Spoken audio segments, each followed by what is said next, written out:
इंदुरीकर महाराजांवर अचानक दुःखाचा डोंगर कोसळला. हजारो लोक अय, त्यांच्यासाठी हे प्रार्थना हृदय करत होते. इतकं हलकट नाही का परंतु याच्यावर जे कोणी झालं ते प्रेम खूप करावं भयानक होतं. आणि आपण इतके आजार नादान नाही असतानाही का एवढं महाराजांनी चांगलं हृदय जनतेला कोणालाही काही द्यावं. गोष्टी सांगितल्या. त्या गोष्टी आता सोशल मीडियावर खूप व्हायरल होत आहेत. आणि ही माहिती जेव्हा समोर आली तेव्हा क्षणभर संपूर्ण महाराष्ट्र स्तब्ध झाला. महाराजांविषयी ऐकून लोकांना मोठा धक्का बसला. काही लोक तर अक्षरशः रडू लागले. काहींना वाटलं आपल्या मुलावर ही वेदना सहन करावी लागली तर काही जण जे महाराजांच्या विरोधात होते ते लोक हसू लागले. कारण ज्या माणसाने आयुष्यभर हसत हसत समाजाला आरसा दाखवला, जो माणूस व्यासपीठावर उभा राहून आपल्या विनोदी शैलीतून लोकांच्या डोळ्यात अंजन घालायचा, तोच माणूस आज गंभीर आजाराशी झुंज देतोय, ही गोष्ट कोणालाही माहिती नव्हती. परंतु आज जे महाराजांनी हॉस्पिटलमधून सांगितलं ते एवढं भयानक होतं की ते ऐकून बरेच लोक भावूक झाले. बऱ्याच लोकांनी सोशल मीडियावर महाराज लवकर बरे होतील अशी देवाला विनंती केली. पोरगी नाचती तर काही लग्नात. कपटी लोक असे होते, DJ त्यांनी पुढं प्रार्थना चुम्मा दे, तर चुम्मा दे केलीच नाही, गाण्याला. त्यांनी RIP आणि तिची असा आई पहा, मेसेज ती सोशल दरिद्री. मीडियावर व्हायरल केला. वरून म्हणते बरं काय झालं, बाई गुड्डी महाराज ताप गंभीर आहेत, आजाराशी झुंज देतोय असेही गुड्डी भरपूर जावं का? निर्लज्ज लोकांनी कमेंट्स केल्या. यामधूनच आपण समजून घेतलं पाहिजे की सध्याच्या काळात माणुसकी राहिलेली नाही. लोकांना चांगलं झालेलं देखवत नाही. इंदुरीकर महाराज म्हणजे निवृत्ती महाराज देशमुख हे नाव आज महाराष्ट्रात घराघरात पोहोचलेलं नाव आहे. काही लोक तर त्यांना साक्षात देव मानतात. कीर्तन असो की समाज प्रबोधन असो, लोक 50 ते 100 किलोमीटरचा प्रवास करून त्यांचं कीर्तन ऐकायला येतात. आणि ज्यांना त्यांचं कीर्तन ऐकायला जाणं होत नाही ते यूट्यूबवर त्यांचे व्हिडिओ पाहतात. हसत खेळत समाजाला शिकवण देणारे महाराज कधीही स्वतःच्या दुःखाबद्दल बोलले नाहीत. परंतु या कपटी समाजामुळे दुसऱ्याच्या जीवनात टिप्पणी करणाऱ्या लोकांबद्दल महाराजांनी जे बोलले ते ऐकून लोकांच्या काळजाला चटका बसला. कारण महाराज म्हणाले की मी एका मोठ्या आजाराशी लढतोय, माझी मृत्यूशी पोरगी झुंज नाचती सुरू आहे. लग्नात. हे शब्द जेव्हा DJ त्यांच्या पुढं तोंडून चुम्मा दे, बाहेर चुम्मा पडले दे गाण्याला. तेव्हा समोर बसलेल्या हजारो आणि तिची आई भक्तांच्या पहा, ती डोळ्यात पाणी दरिद्री. आलं. तर काही जणांना वरून म्हणते खुशीचं काय बाई ठिकाणच गुड्डी राहिला ताप नाही. धरती. खरं तर ही गोष्ट अचानक घडलेली नव्हती. गुड्डी जावं का? याची सुरुवात झाली होती 6 नोव्हेंबर 2025 रोजी, ज्या दिवशी इंदुरीकर महाराजांच्या कन्या ज्ञानेश्वरीचा साखरपुडा संगमनेर येथील वसंत लॉनमध्ये मोठ्या थाटामाटात पार पडला. साखरपुडा राजेशाही होता. भव्य मंडप, खास एंट्री, वेगवेगळ्या प्रकारचे मेनू, राजकीय मान्यवरांची उपस्थिती, सगळं काही अगदी डोळे दिपवणारं होतं. पण हाच सोहळा पुढे जाऊन महाराजांच्या आयुष्यातील सर्वात मोठ्या मानसिक वादळाचं कारण ठरला. कारण ज्या महाराजांनी कीर्तनातून कायम साधेपणाचा संदेश दिला, साधी लग्न करा, कर्ज काढून थाटामाट करू नका असं सांगितलं, त्याच महाराजांनी स्वतःच्या मुलीचा साखरपुडा इतक्या भव्य पद्धतीने केल्यामुळे सोशल मीडियावर प्रचंड टीका सुरू झाली. काही लोकांनी प्रश्न विचारले, काहींनी टोमणे मारले, तर काहींनी अगदी खालच्या पातळीवर जाऊन टीका केली. इतकंच नाही तर महाराजांच्या मुलीच्या कपड्यांवर, त्यांच्या व्हिडिओंवरही चुकीच्या पद्धतीने ट्रोलिंग झालं. हे सगळं पाहून एक बाप म्हणून, एक माणूस म्हणून महाराज आतून तुटत गेले. पण तरीही त्यांनी तेव्हा काहीच बोलणं टाळलं. ते हसले, कीर्तन केलं, समाजाला समजावलं, पण आतमध्ये दुखावले गेले. या सगळ्या टीकेनंतर काही दिवसांनी इंदुरीकर महाराजांनी कीर्तनातून स्पष्टीकरण दिलं. त्यांनी स्पष्ट सांगितलं की मी साध्या लग्नाचा संदेश गरिबांसाठी दिला होता. ज्यांच्याकडे पैसे नाहीत त्यांनी कर्ज काढून मोठे सोहळे करू नयेत असं मी म्हटलं होतं. ज्यांच्याकडे क्षमता आहे त्यांनी काय करावं हे मी ठरवलेलं नाही. पण सोशल मीडियावर ही गोष्ट वेगळ्याच पद्धतीने मांडली गेली आणि त्यातून महाराजांवर टीकेची झोड उठली.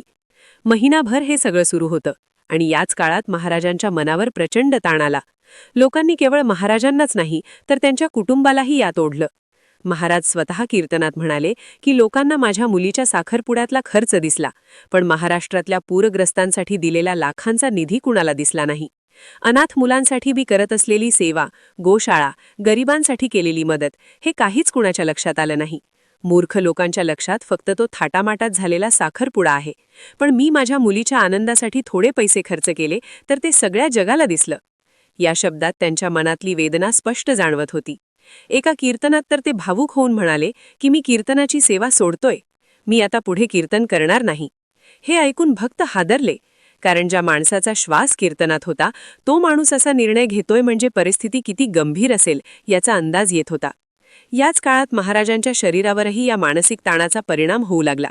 सतत दिवसाला 3 ते 5 कीर्तनं, सलग प्रवास, माईक समोर तासनतास उभं राहणं आणि प्रत्येक शब्दात ऊर्जा होतणं याचा परिणाम शेवटी शरीरावर होतोच. आणि त्यात मानसिक ताण आला की शरीर लवकर हार मानतं. महाराजांनी सांगितलं की साखरपुड्यानंतरच्या ट्रोलिंगमुळे मला झोप येईना. रात्री डोळे मिटले की तेच शब्द कानात घुमायचे. लोकांच्या टीका, आरोप, माझ्या मुलीवर केलेले शेरे. एवढंच नाही तर मी समाजासाठी एवढं केलं आणि त्या बदल्यात समाजाने मला हे फळ दिलं असंही मनातून जात नव्हतं. हाच ताण हळूहळू आजारात बदलला.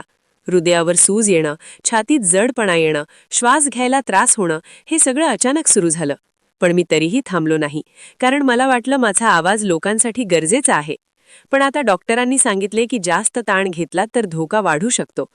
महाराज जेव्हा हे बोलले तेव्हा त्यांच्या आवाजात भीती होती, पण तरीही त्या भीतीवर मात करत ते म्हणाले की जोपर्यंत श्वास आहे तोपर्यंत समाजासाठी बोलणं थांबवणार नाही. कारण समाजात वाईट लोक तर आहेत, परंतु त्यापेक्षा दुप्पट चांगले लोक आहेत. काही वाईट लोकांसाठी मी समाजसेवा बंद करणार नाही. कारण जर मला काही झालं तरी माझे शब्द लोकांच्या मनात राहिले पाहिजेत, हीच माझी कमाई आहे. या एका वाक्यातून त्यांच्या आयुष्याचं तत्वज्ञान स्पष्ट होतं. पण प्रश्न असा आहे की समाजाने त्यांना समजून घेतलं का, की फक्त न्याय देण्याआधीच निकाल लावला? आज जेव्हा महाराज आजारपणात आहेत तेव्हा अनेकांना आपले शब्द आठवत आहेत. अनेकांना वाटतंय की आपण जरा जपून बोलायला हवं होतं, कारण शब्द हे शस्त्रासारखे असतात, ते थेट मनावर वार करतात. महाराजांच्या या अवस्थेनंतर अनेक भक्त त्यांच्या भेटीला जात आहेत, त्यांच्या आरोग्यासाठी प्रार्थना करत आहेत. सोशल मीडियावरही आता टीकेपेक्षा प्रार्थनांचे मेसेज जास्त दिसत आहेत. जे लोक अगोदर टीका करत होते तेच लोक आज महाराजांबद्दल प्रार्थना करत आहेत. पण झालेलं नुकसान भरून निघेल का, हा प्रश्न कायम आहे. कारण मानसिक जखमा सहज भरून निघत नाहीत.